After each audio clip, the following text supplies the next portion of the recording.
Hello. How is everyone? Everyone having fun, buying lots of books? Awesome. Well, you are here for our lunchtime keynote, and I am excited and honored to be up here on stage with none other than Lincoln Peirce. Yeah. Lincoln is a cartoonist who joined us from Portland, Maine. His comic strip Big Nate was syndicated in 1991 and appears in 400 newspapers. Does anyone know newspapers? Raise your hand. It's from last century, those things. He's also the author and illustrator of a series based on his Big Nate comic strip, and he's also the creator of the best-selling Max and the Midnight trilogy, which is an incredible series as well, if you don't know it. An animated Big Nate television series currently airs on Paramount Plus and Nickelodeon, and there is a Max and the Midnight series coming out later this year in October. Lincoln lives up in Portland, like I said, with his wife, Jessica, who's an artist, and he has 2 kids, and we are so excited to have him in our town of Acton, Massachusetts today. Give it up for Lincoln once again. Thank you. Thanks, Jared. All right, can everyone hear me? Excellent.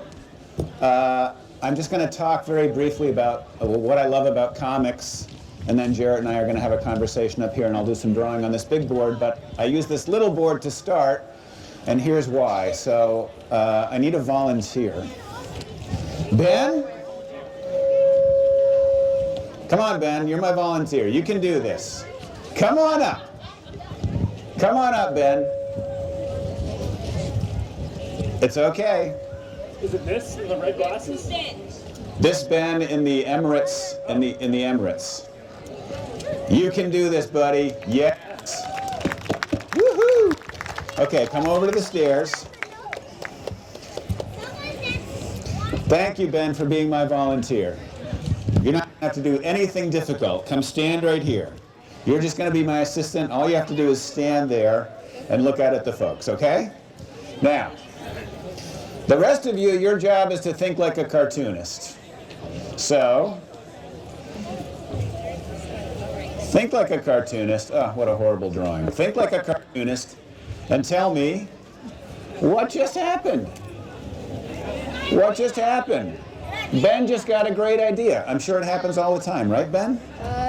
Yeah. Yes, of course it does. It's all the time.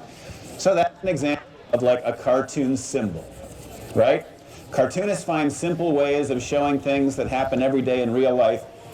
And it's much more fun to see a light bulb going off over somebody's head than it is to write it out in words. I just got a great idea. So that's one of the things that fascinated me about comics when I was a kid, is comics sort of have their own language. Here's another.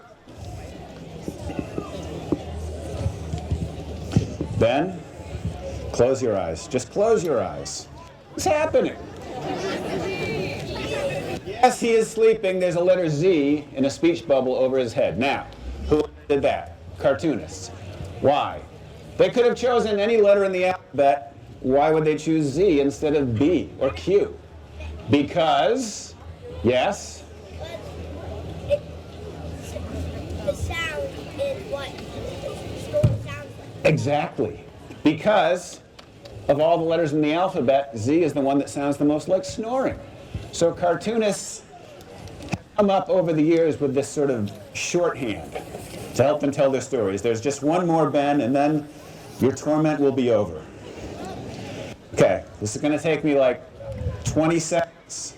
So give me a countdown. Start counting from 20 down to 1.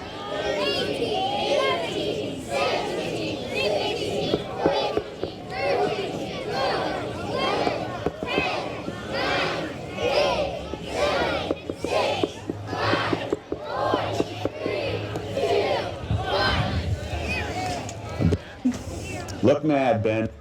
Look mad. What is going on? Ben is using language he should not be using. Ben, I'm shocked. Shocked. For being a good sport.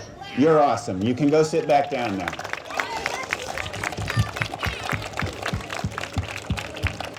So this is part of my comics origin story, because when I was probably in about first grade, I remember being on the living room floor. I had the Sunday comics all spread out in front of me, and I was reading a comic strip called Beetle Bailey.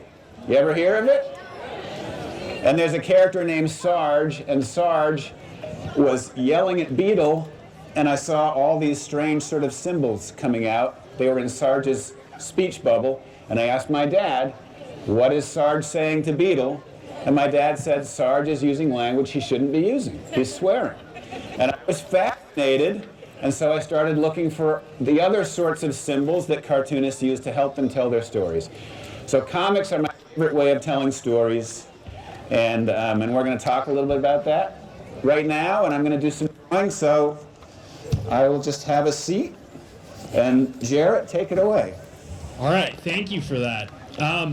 So the first thing I want to ask you to do is just about Nate, your most famous character. I was wondering if you would draw Nate, and Yes, maybe I while will. you're doing it, tell us a bit about Nate's origin story back in the 90s. Well, I was telling a young man who came by my table earlier. His name was John, Jon, and I said, "Is that short for Jonathan?" He said, "No, it's just John." But the reason I asked him is because the name Jonathan is part of Nate's origin story, because that is my older brother's name. So people always called him Jonathan or John when we were kids. I called him John. But then, when I was, I don't know, maybe 8 years old, I had a realization that if I took off the first two letters, I was left with the name Nathan. So I went to my brother all excited. I said, "I'm going to start calling you Nathan." And he said, "What are you talking about?" "No, you're not." And I said, "Yes, I am." And then I shortened it. After about a day, I shortened it to Nate. And so it became one of these sort of like family names where my brother's name is John, and everyone in the world calls him John, except me. I call him Nate. And when we were kids, I started calling him Big Nate because he's a big person. He's about 6'5". So Big Nate is named after my brother, but personality-wise, he's really nothing like my brother. So this drawing is going to look a little sloppy, because when you're drawing on one of these boards, first of all, it always ends up looking a little warped. But also, you know, you're seeing like the messy, sketchy part. Because when I draw Big Nate comics, or when I'm doing an illustration for a Big Nate novel, is that me or is that you? I don't know. You know, I sketch it out first in this special kind of pencil called like a non-photo blue pencil. I think it might be me. Turn that one down a little.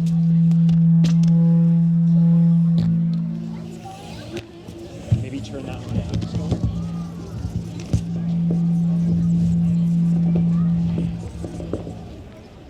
We'll work it out. We'll work it out. Anyway, I think so. Can you guys still hear him? All right. can you hear me? Okay. So one of my problems when I was a kid was I wasn't really able to draw things that looked real. And one of the things about Big Nate that I love is, you know, like I don't have to draw eyes that look like real eyes. I can just make the number 11, and those are his eyes. So, yeah, I always, it was my dream to get a comic strip syndicated in the newspaper, like my hero, Charles Schultz of Peanuts fame. And I had a lot of different ideas, but the idea that eventually led to Big Nate was a comic strip that was never published, but it was called Neighborhood Comics. And there was a character in there named Nate. And the woman who eventually became my first editor said, you know, there's so many characters, why don't you just pick one to focus on? So I picked Nate. I changed his appearance a little bit. I gave him this sort of strange hair. And I changed the title of the comic strip to Big Nate to focus on him. And that's how Big Nate got started back in, 1991. It's amazing. So you clearly have had this dream of doing this job since you were a kid. Is that? Yes, for sure. And did you ever expect that you would be here? Big Nate just his 30th collection just came out, right? Yeah. His 30th collection of Big Nate syndicated cartoons. That's astounding. Did you ever expect this? No, but I am delighted that it's happened this way, and really for the first, so Big Nate has been a comic strip for 33 years, and really for about the first 18 or 19 years, almost no one had heard of it. It was a moderate success at best. But what ended up happening was, I won't tell the whole story, but I had gotten I got in fan mail a letter from a young man who was a student at the University of Maryland, and he saw Big Nate in a newspaper called the Baltimore Sun, and he wanted to become a cartoonist himself. And so he asked me some questions, and I wrote him back a letter. This was before the days of email. So we became pen pals, and his name was Jeff Kinney of Diary of a Wimpy Kid. So he would send me these letters, and he would say, thank you so much for your help, and I hope if there's anything I can ever do for you one day. And so flash forward a few years later, and he has his first Wimpy Kid novel had come out. It was taking off. Does that do well? That one? Yeah, you may have heard of it. And he came to my hometown, Portland, Maine, to do a talk at the library, and we went out to lunch. And long story short, he said, "Why aren't there any Big Nate books?" And I said, "You tell me." And he said, "Well, let me introduce you to some people." So he introduced me to some editors and publishers, and that's how I ended up writing the Big Nate novels, and then the Big Nate novels led in turn to all these collections. So it came full circle. Yeah, it's incredible that you two crossed paths multiple times. So that sort of leads me, this idea of mentoring someone sort of leads me to my next question. There are a lot of kids out here who want to do what you're now doing. How many of you like to make your own comics? Amazing. So if you could go back to your younger self or one of these kids, what advice do you think you would give them, or what would you tell them, these aspiring cartoonists? I would tell them a couple of things. I would tell them, first of all, this is the answer that no one wants to hear, but it's like, practice your writing, because it's great to be able to draw. But writing is the key to telling good stories, because think about it. If you have a story and you're the greatest artist in the world, but your story is sort of like blah, the characters aren't that interesting, the dialogue is not crisp, the story doesn't really go anywhere, whoever looks at that story, they're not going to care how great the artwork is. They're going to get bored by that story. But if you have an amazing story and the dialogue is fantastic and the characters are compelling, you could basically tell that story with stick figures, and people would be interested. So I would tell my younger self to focus on your writing, to practice. And then, as far as the artwork goes, I would say, don't just draw like one character the same way over and over again, because that's what I used to do. I remember one of the first characters I ever invented myself was named Super Jimmy. And so he looked something like this. He was a klutzy superhero. And I thought he was funny, my friends thought he was funny. So he had superpowers, but he was not super bright. That was his problem. So he would come swooping in, to some, calamity that was happening to try to save the day. That's basically what he looked like. So can you tell he's not your typical superhero, right? So I discovered at this young age that, there's nothing funnier than people who are bad at their jobs. That's like a foundational part of comedy. He was not good at his job. And so I practiced drawing him basically like this over and over again, just drawing his head. And then when I started wanting to, you know, put him in adventures and have him doing stuff, I realized that I didn't know how. Like, I didn't know how to draw simple things like, what if there was a scene where Super Jimmy had to be like lifting a car over his head? Or just doing something simple like walking up a flight of stairs. Could I draw that? And I realized I couldn't. So I tell kids, don't just draw your characters in like head and shoulders or in one pose that you master. Draw your character doing something that people do every day, like drinking a glass of water. Draw your character riding a bicycle. Because chances are, in your stories, you're going to have to depict your character doing almost anything, right? Sure. So I give myself that advice. Yeah, that's great. So maybe one or two more questions, and maybe we can do some audience stuff. Yeah. So speaking about writing and drawing your characters doing different things, the first thing that I think about when I am reminded that you've got 30 plus Big Nate books is that you need so many ideas for those stories to write. So how do you keep yourself continuing to come up with fresh ideas for Nate and the rest of the cast of characters? Well, I'd say there are a couple of different answers. One is I'm lucky in that I have almost like a photographic recall for what it was like to be in 6th grade. For me, 6th grade was such a consequential year. I don't know if it's the same way in middle schools here, but where I grew up in New Hampshire, 6th grade was the first year of middle school.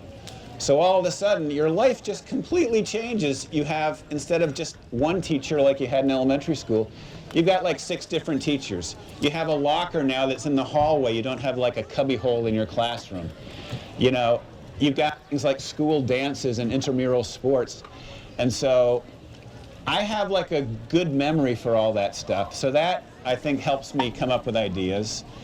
And then another way to keep it fresh is, you know, over time, you invent new characters. So when I started the Big Nate comic strip, do you know how many characters there were in it? 3. 6. So there was Nate, Nate's sister Ellen, and Nate's dad. And then there was Nate's best friend Francis. And there were 2 of Nate's teachers, Mrs. Godfrey and Mr. Rosa. And that was it at first. But then over time, you develop, you know, other characters, and that helps you come up with ideas. So one of my current favorite characters, and he's not new, he's been around a while, but he is so easy to draw. That's why I do it. His name is Chad. I love Chad. Yeah. Everybody loves Chad. That's his head is just a block. That's what's so easy about him. 3, 4, 5, 6, 7. So look, you can't even tell which is his nose and which is his ear. Like, he's so easy to draw.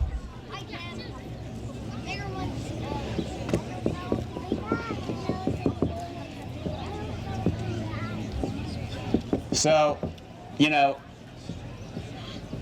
kids who obviously have only discovered Big Nate in the last few years, who don't know how long it's been around, like, they probably think, oh, Chad's been around forever. But no, I mean, there's so many characters. He's always wearing a smiley face shirt. There's so many characters that are big parts of Big Nate now that weren't around. You know, like a character named Dee Dee. She's only been around for like 10 years, you know, not even a third. Not even a third of the whole run of the strip. So, yeah. All right, I feel like I have to ask this question, especially because it's down here from Silver Unicorn. They want to know if when you were a kid, were you the all-time record holder for most detentions? I was not. Like Nate.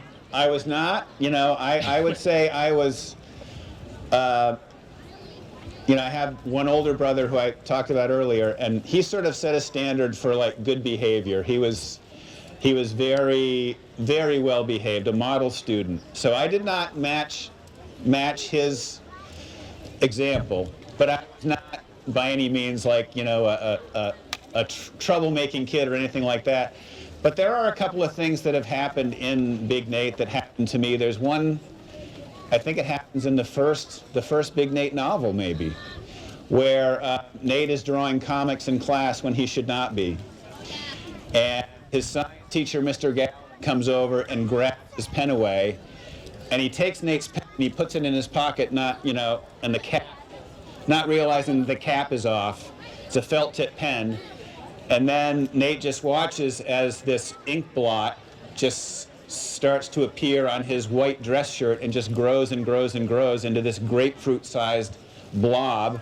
And that's something that really happened to me, So sometimes you are, recalling past events, true life events, but for the most part, I think I just, make stuff up. And whenever Nate gets in trouble, it's not because I got in as much trouble as he did. I was pretty okay. You turned out all right anyway. I did. I think so. All right, we got a lot of eager hands out here, so maybe I'll hop down and we can do some audience stuff. Yes, let's do that. All right, do you want to come up? You want to come up and ask a question? Yeah, so everyone can hear. Sure. In Max and the Midnights. Yeah. Wait, who's the person who wrote the book?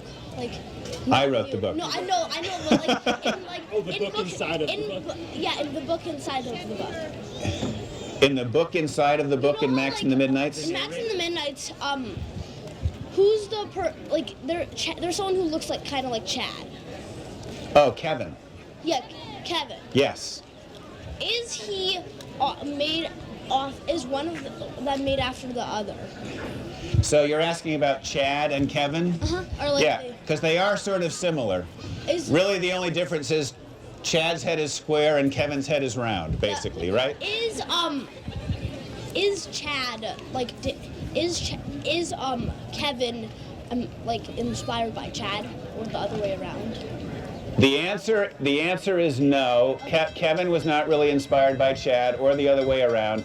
But you have uncovered one of my secrets, that is, I'm not talented enough to make my characters look like, each one look unique. So sometimes they end up looking a lot like, if you take away Nate's hair and just put different hair on him, he would probably look just like, another character. So I draw a lot of my characters sort of in similar fashion. Yeah, I think he's also a more generous way of reading that would be that he's talking about your artistic style. Yeah. You've got a very definite style. I mean, you could have drawn something up here without putting your name on it, and any one of us would be able to tell who had drawn it. So, do you want to say anything about how you developed your particular style? And who maybe your influences were behind it? Well, I think I'm drawing Kevin right now, and I feel like, it does not take much imagination to see that Kevin looks an awful lot like Charlie Brown. Yeah. Right? So I'd say, personality-wise, he's not like Charlie Brown, but in terms of his appearance, he looks a lot like Charlie Brown. Peanuts was definitely a big influence on my art style. There were a lot of comic strips that I liked as a kid, and I used to copy just to try to teach myself how to draw, and some of them were comics everyone has heard of, like Peanuts or BC. But then there were some more obscure ones, like there was a comic strip that used to run in the Globe called Fred Bassett. It was just about a basset hound from the UK, and I would try to draw Fred Bassett. So I think your style, everyone's style at first looks like someone else's, and then I think just over time it just sort of becomes your own. So yeah, I'm sure the way I draw certain things, some of it I owe to Peanuts, some of it I owe to like Calvin and Hobbes, I'm sure. So yeah, I love how you said copying, because I taught myself how to draw by copying, and I feel like a lot of kids are nervous about copying because they might get it confused with plagiarizing and stuff, but copying is one of the greatest ways to learn. So that's how you learn. Go home and copy all of Lincoln's drawings and learn from them. It's a great way to learn. Yeah, that's what I tell kids. Like, copying is not okay in school, You don't copy homework or copy tests, but for comics, copying is where it's at. Can That's how you learn a start. lot. Do you want to come up and ask a question? So my dad helped me get into Big Nate, and he helped me think of a good question. Do you have a Mrs. Godfrey in your life? Do I have a Mrs. Godfrey in my life? So here's the answer. So Mrs. Godfrey is Nate's 6th grade social studies teacher. And it's happened to me many, many times that people have come up to me and said, "Oh, you must have had the worst social studies teacher when you were in 6th grade." And I say, "No, I had her in 7th grade." And I did, and she was terrible. And but her name was not Mrs. Godfrey. So I changed names to protect the innocent. Smart. Very smart. How about in the camo Under Armour hoodie? You want to come up here, or you want to just say it nice and loud, whatever you want? All right, nice and loud.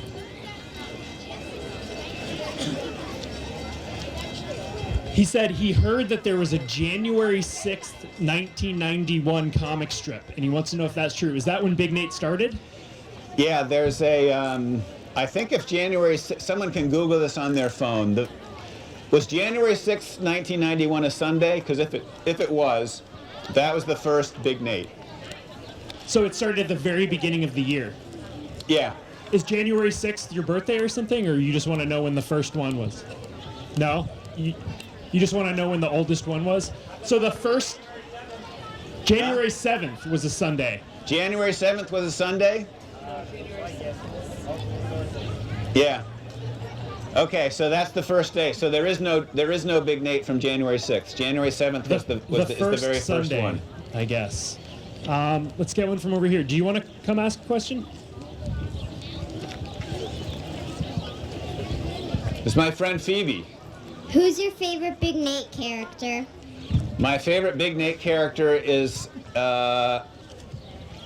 his name is Big Nate. He is my favorite because he's the star, and he's in like literally almost every strip. You know, so if there have been how many thousands of Big Nate strips, and he's been in all but like a handful. So I obviously like him. And then there are other characters that, like I love Chad. I like all the characters, but some, even though they're not likable characters, they're fun to draw. So one of my favorite characters to draw is named Coach John. Coach John. So I'm going to draw Coach John.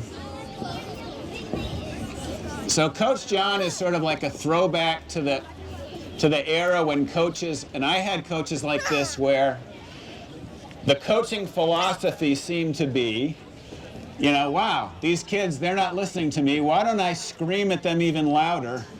And then maybe they'll start paying attention. And so that's sort of Coach John's approach. He has a really bad toupee. That's what this is. And he's fun to draw because he's always yelling. So his expression is always extreme, and his body is like really big and round, and he's just fun to draw. So some characters are are favorites because I love their personality or they're fun to write jokes for, and other characters are my favorites because they're just fun to draw, like Coach John. That's great. Yeah, do you want to come up?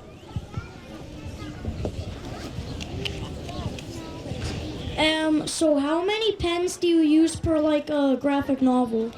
How many pens do I use?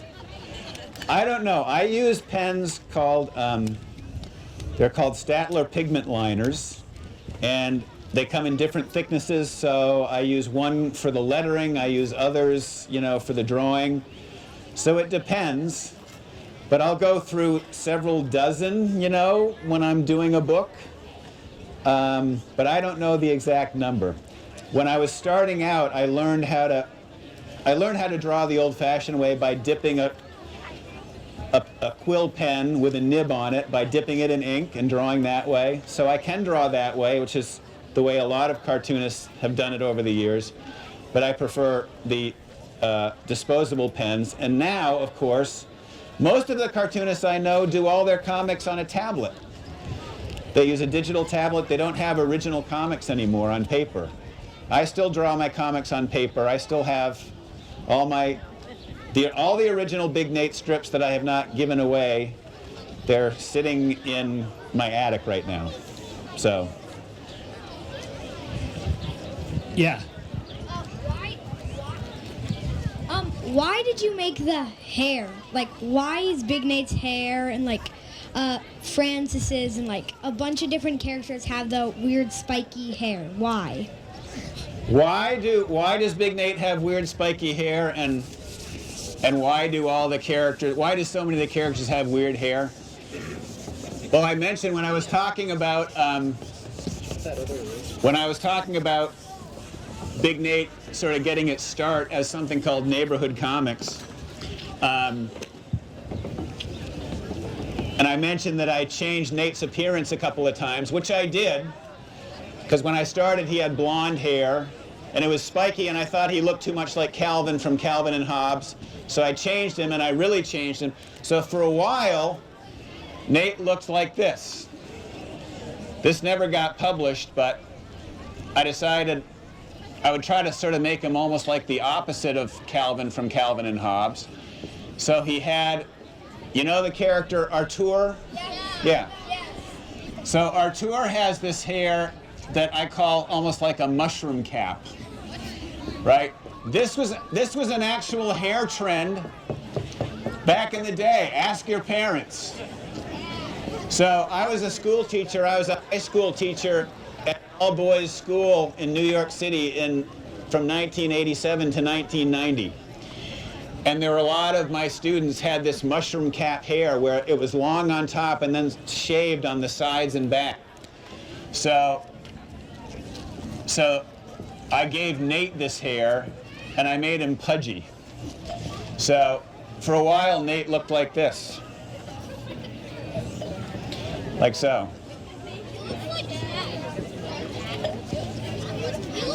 And then the woman who became my editor said, he doesn't even look like a kid. He looks sort of like a pudgy middle-aged man.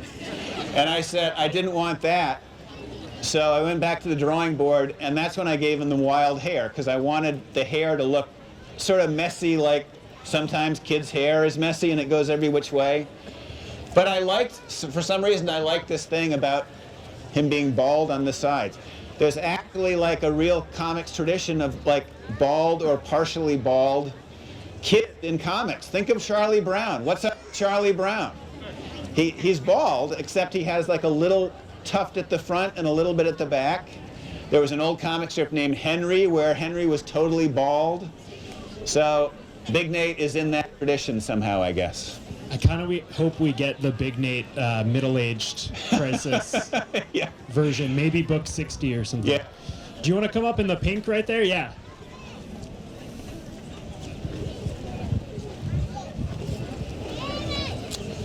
How long does it take to make a book? How long does it take to make a book? It depends on the sort of book. Because a lot of the books that I'm signing today are just collections of the comic strip. So those take almost no time at all to make because the comics that are included in the books already exist. They've already been in the newspaper. So all I have to do for those books is just think of a title and make a cover.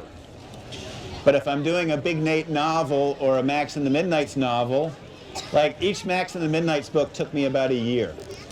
It took me about probably 6 months to write the story and to do the rough art and figure out the layout of the book, and then another 6 months to do all the finished art. So that's the answer. Take a long time. All right. Did you base the character Ellen on? You mentioned earlier that you had a brother or a role model. In Big Nate, Ellen also seemed like the perfect role model. So Ellen is Nate's older sister, and I do not have an older sister, so I can only imagine what it would be like to have an older sister. Did you base Ellen on your older brother? No. Did I base Ellen on my older brother? I did not. I really just sort of made her up and just imagine what it would be like to have a sister who was sort of better at many things than the younger sibling was. Do you want to come ask a question? Yeah. Which of Big Nate's cartoons, like Dr. Cesspool or Momentum, do you like the best? Oh, which of Nate's cartoons do I like the best? So, Nate is a cartoonist. Nate makes his own comics. And I was going to say, will you draw as Nate for us? yes, I will draw as Nate for you. And the question was, which of Nate's comic creations are my favorite? Because Nate has made a lot of different comics over the years. And I did one, it's been so long since I drew this character, I'm not sure I can remember, but someone mentioned him earlier. He's a character who's only made a very brief appearance in Big Nate, in one of the Big Nate novels, and his name is Claude, the Stupid Ideas Fairy. So Claude is just, I don't know, you'll have to tell me if I draw him right. I can't remember how to draw him, frankly. But he has glasses. He's got, doesn't he have like a funny hat, sort of like that? Am I doing him right? Yeah. He's pretty much, except Francis doesn't have buck teeth like this, right? And then of course he has like, he's a fairy, so he has wings.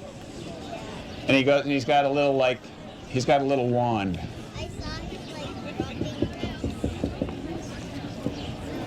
That looks pretty good. Yeah, so Nate draws better as a 6th grader than I drew as a 6th grader. But, all right, couple more questions. How are we doing on time? Yeah, I think we got time for maybe 1 or 2 more. We're not going to get to everyone's questions, but you can maybe ask in your signing lines. How did you think of a cartoon instead of like real people? What was the question? How did you think of a cartoon instead of real people? So maybe something about why you chose comics instead of writing novels or something.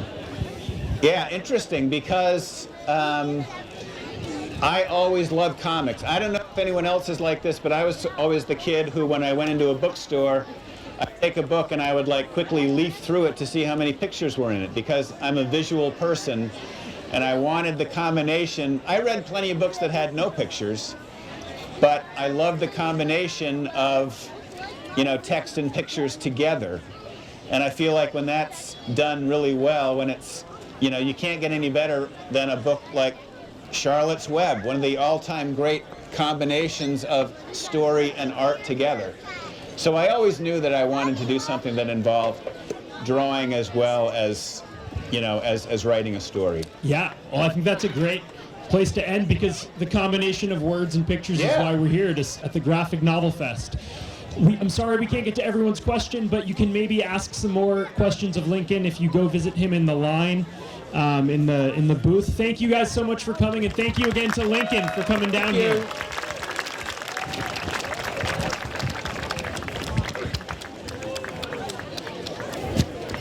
Thank you, man. You did an awesome job. Thank you.